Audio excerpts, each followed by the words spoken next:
The New York Times reports new surface temperature figures just released by the National Aeronautics and Space Administration show the decade ending in 2009 was the warmest on record. The agency also found that 2009 was the second warmest year since 1880, when modern temperature measurement began. The warmest year was 2005. The other hottest recorded years have all occurred since 1998, NASA said.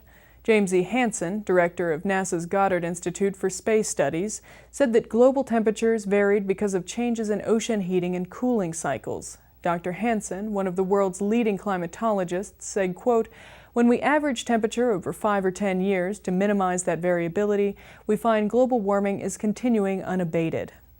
The new temperature figures provide evidence in the scientific discussion of global warming, but are not likely to be the last word on whether the planet's temperature is on a consistent upward path.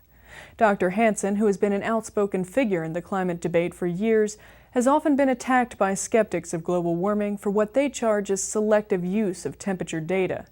The question of whether the planet is heating and how quickly was at the heart of the so-called ClimateGate controversy that arose last fall when hundreds of email messages from the Climate Study Unit at the University of East Anglia in England were released without authorization.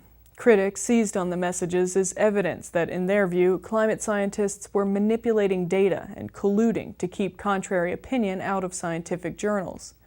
But climate scientists and political leaders affirmed what they called a broad-based consensus that the planet was growing warmer and on a consistent basis, although with measurable year-to-year variations.